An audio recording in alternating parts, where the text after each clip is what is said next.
नमस्कार मित्रांनो, लग्नानंतर होईलच प्रेम या मालिकेच्या आजच्या भागात आता जीवा आणि नंदिनी इथे देशमुखाच्या घरी आलेले आहेत संक्रांत साजरी करण्यासाठी. पण खरंच आता नंदिनी इथे राहील का परत निघून जाईल हे पाहणं खूपच इंटरेस्टिंग असतं.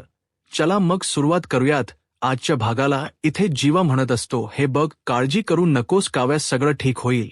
तेव्हा काव्या म्हणते, पण मला एक गोष्ट कळत नाही जीवा, त्या पेन ड्राईव्ह मध्ये ते आपले पर्सनल जे फोटो होते ते नेमके आले कसे, कशामुळे आले, ह्या गोष्टी मला अजिबात कळत नाहीत रे जीवा.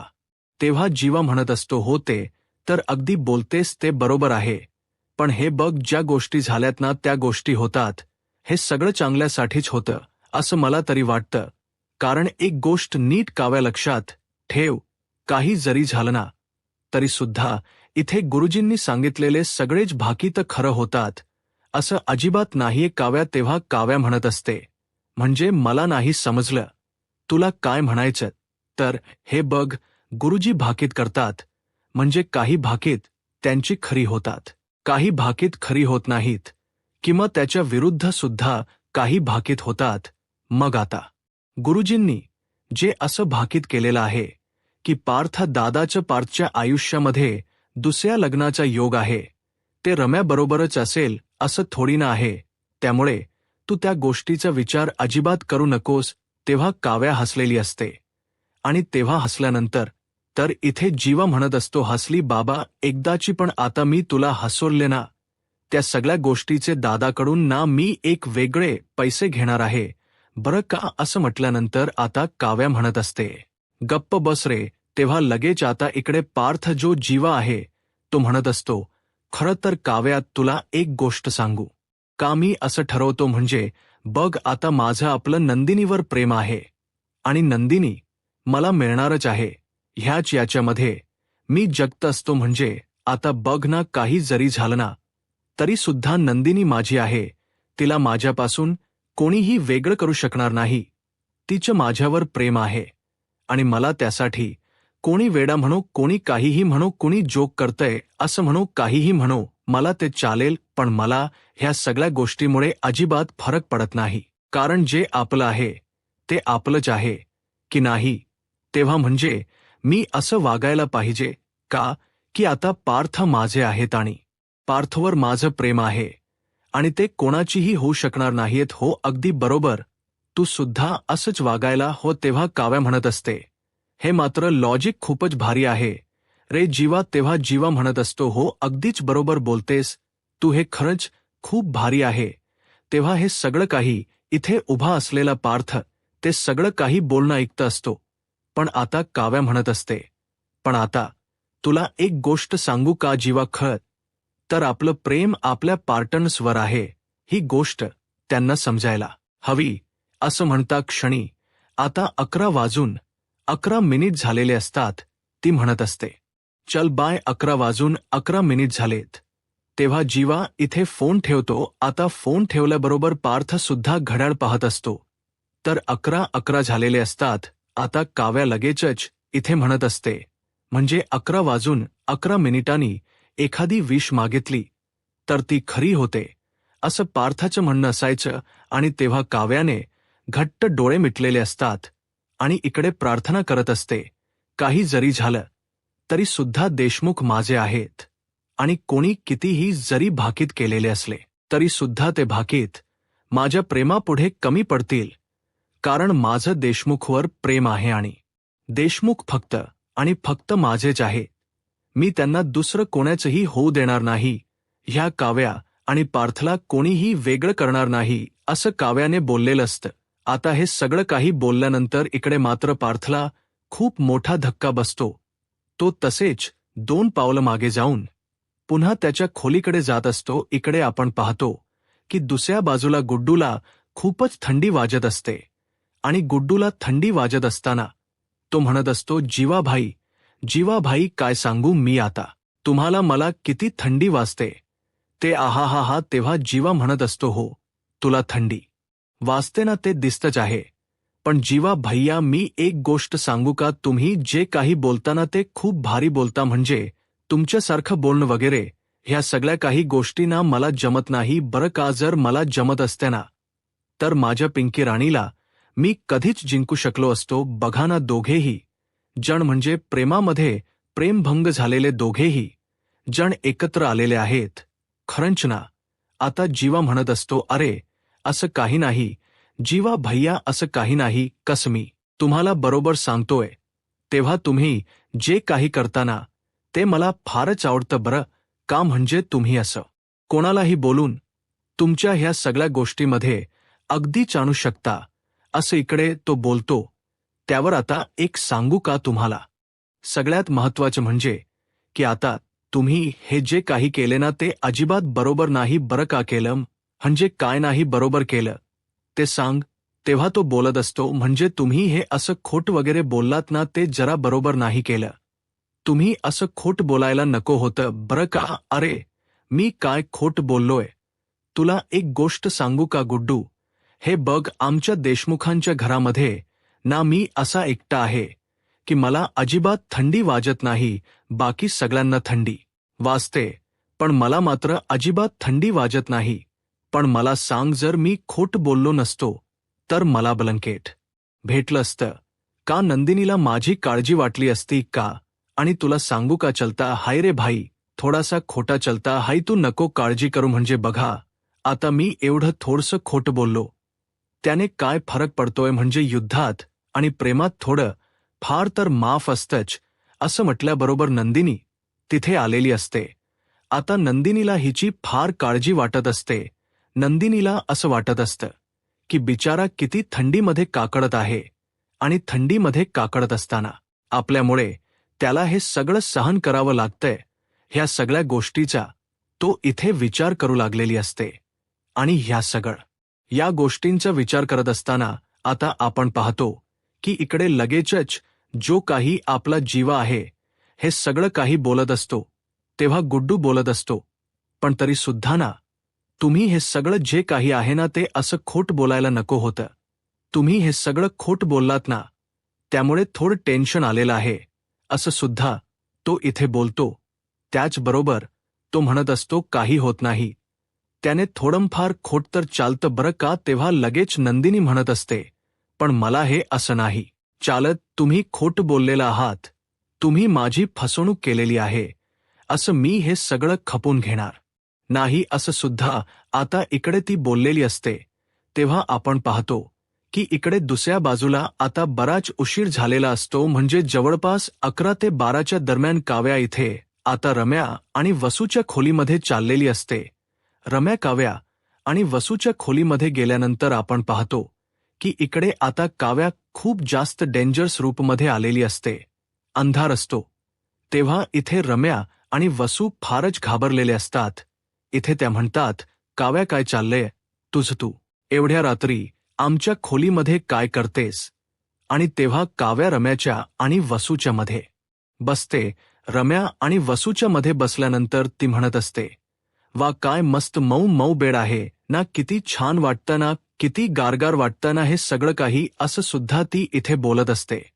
आणि तेव्हा ती म्हणत असते, हो गारगार वाटतंय, कारण बघा ना आता बिघडलेल्या सिनेमेन कॉफीच्या आणि इथे काळ्या मांजरीच्या मध्ये ही न विजणारी फुलबाजी कसलं मस्त कॉम्बिनेशन आहे ना, कसलं छान आणि भारी वाटेल ना. मला सुद्धा असं वाटतंय की मी ना आज इथे तुम्हा दोघींच्या मध्ये झोपलं पाहिजे बरं का. असं म्हणून ती आता लगेचच काव्या जी आहे ना ती इथे त्या दोघींच्या गळ्यामध्ये हात टाकते आणि दोघींच्या गळ्यामध्ये हात टाकल्यानंतर नाचायला सुरुवात करत असते. आता नाचायला सुरुवात केल्यानंतर आपण पाहतो प्रेक्षकांनो की इकडे आता वसू म्हणत असते, अग तुला काही वेळ लागले का, सोड म्हणते ना, तुला काय वेळ लागले का, सोड सोड.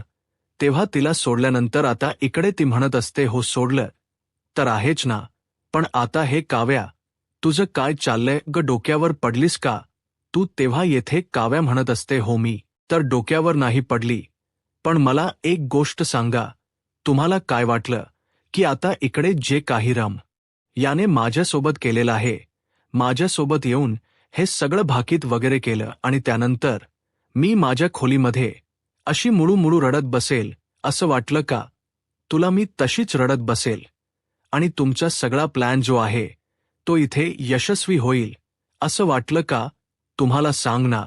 तेव्हा ती म्हणत असते, तुला मी गप्प बसायला सांगितलंय, मला ह्या सगळ्या गोष्टी अजिबातच मान्य नाहीयेत समजलं.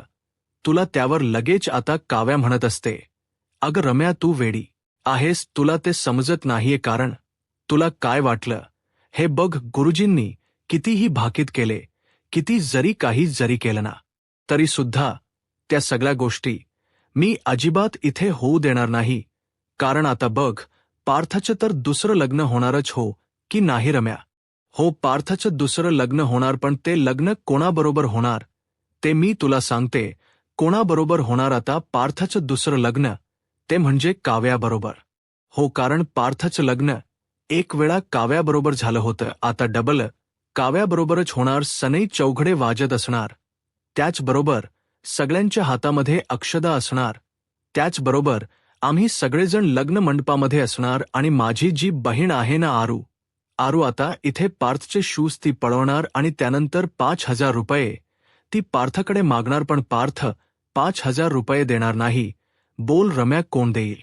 दिवस सुरू झाला की अरे वा, अरे बोकड्या, आता आपण मस्त पार्थला इथे इम्प्रेस करण्यासाठी खूप काय काय करूया बरं का. म्हणजे आता छान छान तिळाचे गोड गोड लाडू करूया, छान छान तिळाचे गोड गोड लाडू केल्यानंतर ते आपण आपल्या देशमुखाला देऊयात, त्याचबरोबर त्यांच्यासोबत छान एन्जॉय सुद्धा करूयात, त्यांना दाखवून देऊयात की माझ त्यांच्यावर किती प्रेम आहे.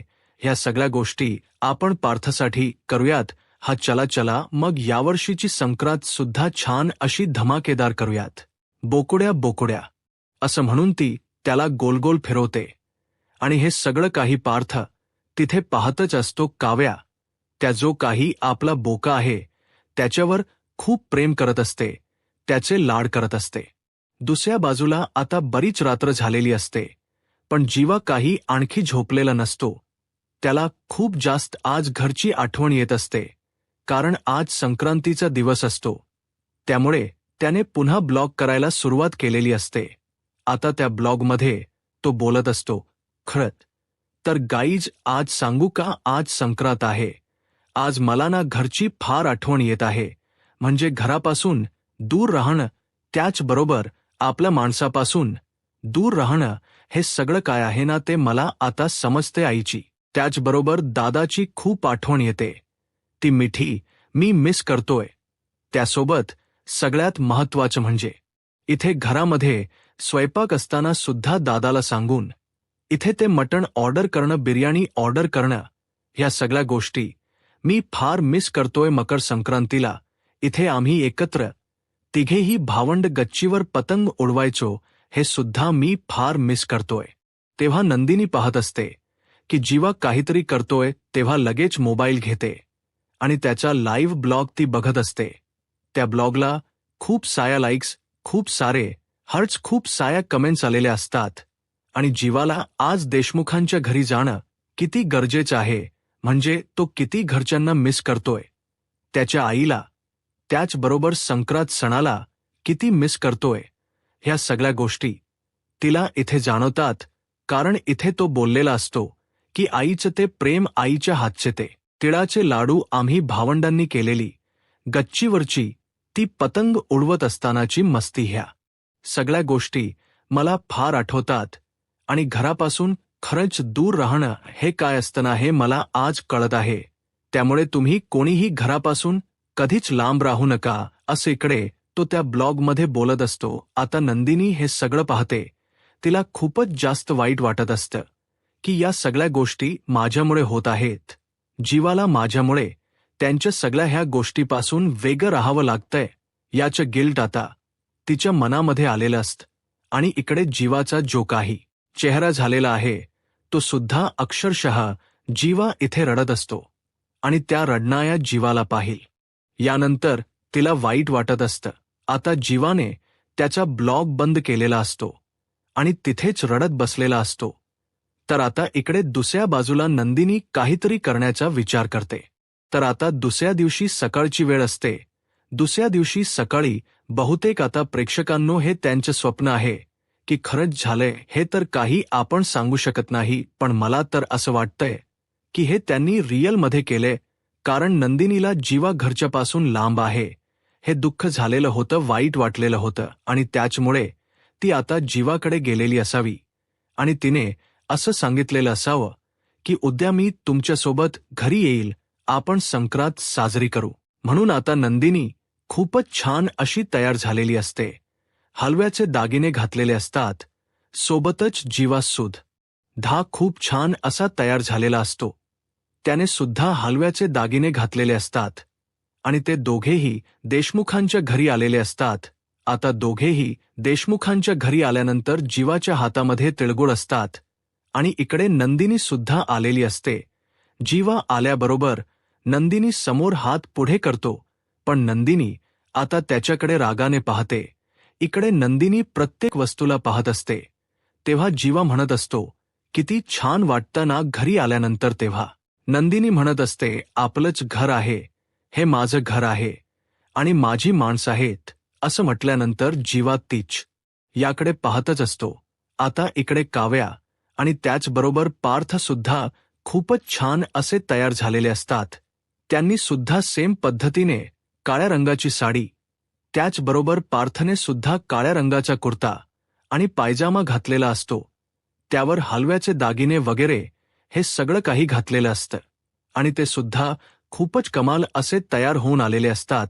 इकडे आता जीवा म्हणत असतो, बघितलंस, मी तुला म्हटलं होतं ना, आता इथे आलीच आहेस तर प्लीज हस ना, तू इथे आलीस ना, त्यामुळे अगदी मनापासून धन्यवाद नंदिनी, तुझे आज इथे माझ्यासाठी आलीस हे बघून मला फार आनंद होतोय. आता इकडे पार्थ आणि काव्या जिन्यावरून खाली येत असतात. समोर येणाऱ्या जीवा आणि नंदिनीला ते दोघे जण पाहतात. दोघांनीही पाहिल्यानंतर काव्याला फारच आनंद होत असतो. काव्या म्हणत असते, ताई ताई, तू आलेली आहेस. असं म्हणता क्षणी इकडे आता नंदिनी हळूहळू घरामध्ये येत असते, कारण हे घर तिचे आहे, हे माणस तिची आहेत, हे नंदिनी इथे बोलत असते. जीवा तिच्या मागे मागे आलेला असतो. आता इकडे पार्थ जो आहे तो काव्याकडे पाहतच असतो, कारण काव्याने सुद्धा खूपच छान असा गेटअप रेडी केलेला असतो. खूप छान अशी कमाल ती दिसत असते आणि पार्थला आज फारच आनंद झालेला असतो. आता इकडे जो काही पार्थ आहे तो म्हणत असतो, जीवा नंदिनी. तर इकडे काव्या जोरातच ओरडते आणि म्हणत असते, नंदिनी ताई, जीवा तुम्ही दोघेही आलेला आहात. याचा तर आनंद अगदीच तिच्या चेहऱ्यावरून ओसंडून वाहत असतो. तर आता प्रेक्षकांनो, आजच्या भागामध्ये एवढंच. उद्याचा भाग फारच इंटरेस्टिंग असा असणार आहे, कारण उद्याच्या भागामध्ये आपण पाहणार आहोत की नंदिनीने तिळाचे लाडू बनवून आणलेले असतात आणि ते लाडू ती सर्वांना देत असते, जीवाला देत असते, त्याचबरोबर पार्थला सुद्धा देते आणि म्हणत असते, तिळगुळ घ्या, गोड गोड बोला आणि तुमच्या नात्यातला हा गोडवा असाच कायम राहू द्या. तेव्हा जो काही पार्थ आहे तो सुद्धा तिळाचा लाडू घेतो आणि नंदिनीला देतो आणि म्हणत असतो, तिळगुळ घ्या, गोड गोड बोला आणि तुमच्या नात्यामध्ये हा जो काही गोडवा, गोळाची गोडी ही अशीच कायम राहू द्या. आता मानिनी बाहेर आलेली असते. मानिनी ह्या चौघांना एकत्र पाहते आणि तिला धक्काच बसतो, कारण तिला असं वाटत असतं की हे स्वप्न तर नाही ना, हे सगळं काय आहे, असा ती इथे विचार करत असते. तेव्हा लगेच आता सगळ्यांचे लक्ष मानिनीकडे जाते. यांचे चौघांचेही तिळगुळ खाऊन होतच असतात, तर मानिनीकडे ह्या चौघांचे लक्ष जातं आणि आता लगेच जीवा म्हणत असतो, अगं आई, तिकडे उभी राहून काय करतेस, ये ना इकडे, ये ना इकडे. तेव्हा लगेच आता मानिनी म्हणत असते, माझ्या देशमुखाच्या माझ्या दोन्ही सुना इथे आलेल्या आहेत एकत्र आणि त्याचबरोबर एवढ्या सुंदर तयार झाल्यात. तेव्हा जीवा म्हणत असतो, अगं होग म्हातारे, आता बघ, तुझ्या या सुनांना कोणाचीही नजर नको लावायला असं तू म्हणशील आणि मुलांना सुद्धा. असं म्हटल्यानंतर आता मानिनी धावतच येते आणि मानिनीला आनंद झालेला असतो, कारण हे सगळं रिअल असतं. जेव्हा तिला कळतं तेव्हा आनंदी मानिनी आता सगळ्यांना येथे संक्रांतीच्या शुभेच्छा देते. तिच्या दोन्ही सुना तिला मिठी मारत असतात आणि जीवाला सुद्धा त्याच्या आईला भेटून घरच्यांना भेटून फारच आनंद झालेला असतो. शेवटी नंदिनीने त्याची इच्छा पूर्ण केलेली असते. पण आता कशावरून तिने ही इच्छा पूर्ण केलेली असेल, काही अट घातलेली असेल. आता पुढे काय होईल हे पाहायला आत्ताच माझा महाराष्ट्र या यूट्यूब चॅनलला सबस्क्राईब करा. धन्यवाद.